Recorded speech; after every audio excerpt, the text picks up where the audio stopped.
Hey everybody, Tim here with another Star Wars review, part 4 of Season 1 of Clone Wars. I'm going to do 5 episodes, a 3-part story and a 2-part story.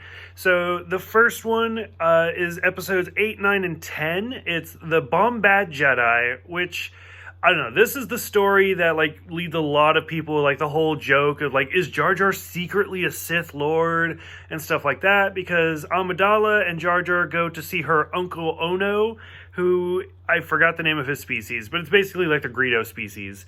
And he's trying to be independent, but obviously Amidala wants him to be on her side, and then Nute Gunray shows up and trying to get him on the other side.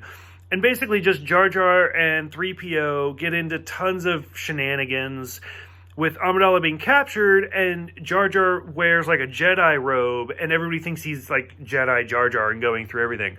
Some of the lines are great, where C-3PO's talking to Amidala, and he's like, our entire ship has been destroyed. And she's like, Gunray? No. Jar Jar? Yeah. And it's okay. So overall, it was kind of an entertaining episode as far as Jar Jar goes, but I mean, it is what it is. They make fun of him, which is the only way you can really kind of get through it. Part 2, Cloak of Darkness, where Ahsoka and Luminara are now, they've captured Nute Gunray and they're escorting him back. So Dooku sends Ventress to, intervene. James Marsters makes an appearance in this episode as Argus, which I could be wrong, but I feel like this is the first, big name cameo actor role in the show so far that I know of. And so I thought that was actually kind of cool, because the whole time I was like, I know that. Who is that? Because you can kind of tell the difference between a TV actor and a movie actor or something. His voice just stood out differently. Or, I mean, maybe it's a difference between an animated voice actor and somebody who does primarily live action roles. Because something about him, his entire character, he stood out for some reason. Just the way he spoke. And I think it's because he's primarily a live action actor doing a voice role. Which he's done voice roles before and he's done voice roles since. But I think it just kind of stood out. So it turns out that Argus is being paid by Dooku. Ventress kills him and they kind of escape with Gunray. Leading us to the third and final part of this, Lair of Grievous. That was really interesting. I really, really like this one. Where now they've kind of switched to a third party now of Kit Fisto is after Gunray. And he meets up with his former Padawan, Nadar, who is a calamari. So I thought that was kind of interesting. The same species as Admiral Akbar.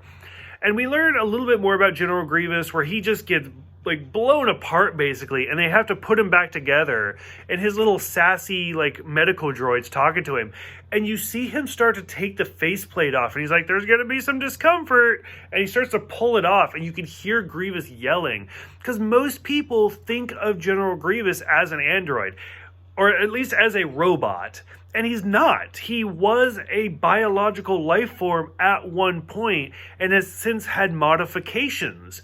So I think it's kind of interesting that they do start to explore a little. He's not an android. He's a cyborg.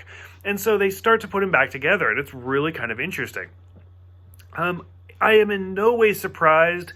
I mean, obviously they can't kill off Kit Fisto, because I mean he's in episodes 2 and he's in episode 3, and this takes place between the two, so he's gonna survive. But his Padawan, throughout the whole episode, he's let's do this, let's blow our way in there. And Fisto's that's not how we do things. Come on. And sure enough, at the end, he's killed, and even Yoda says, well, he was trying to do things not the Jedi way. Basically, he brought it on himself. So it was a little sad, but it wasn't overly surprising. So from here, a 2-part quick story. Episode 11, Dooku Captured. Really interesting, kind of funny. Obi-Wan's looking for Anakin, who's gone missing. This is the story that introduces Hondo, played by the amazing Jim Cummings. I've met him several times at a few different cons. I mean, it's the voice of Winnie the Pooh. It's great. In this particular role for Hondo, he's really he plays the general guard from the Aladdin movie and the TV show and stuff, and that's kind of the exact same voice he's using in this storyline. But it's fantastic. He's a long running character, so I'm super excited for this. But he captures Dooku because he's a pirate, leading us right into episode 2, or the second part, episode 12, Gungan General, where he then captures Anakin and Obi-Wan by drugging them, which I think that's kind of weird, because you feel like the Jedi would be able to, like, sense, like, toxins in their drink or something? I don't know. Jar Jar's voice changes a lot in this story, or in this episode.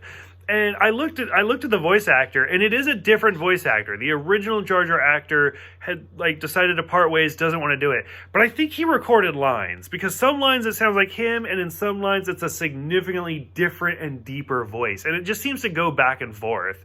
So it was just kind of odd to me. The whole thing is just basically Jar Jar, like they even say, like, he's just a plague, get him away from us. And going back to, like, Bombad Jedi, like, it's just Jar Jar accidentally causing so many shenanigans that he ruins everything. The best part about this one is the ending part of the episode, where Obi-Wan is like, okay, we're leaving, we're done. And Hondo's like, you're not going to do anything to me? And the Jedi's like, or Obi-Wan's like, the Jedi way, like, I mean, we came here to get Dooku from you. You don't have him anymore, so we're going to leave. And Hondo's like, that's actually kind of admirable. And Obi-Wan's like, well, just so you know, even though we don't believe in revenge, Count Dooku's not the same. So, good luck. And they part ways. So, overall, between the three-part story, the two-part story, I loved both of them. I thought they were really great, and I'm really enjoying season 1 of this show. So, curious what you guys think. Let me know, and I'll see you guys next time for part 5.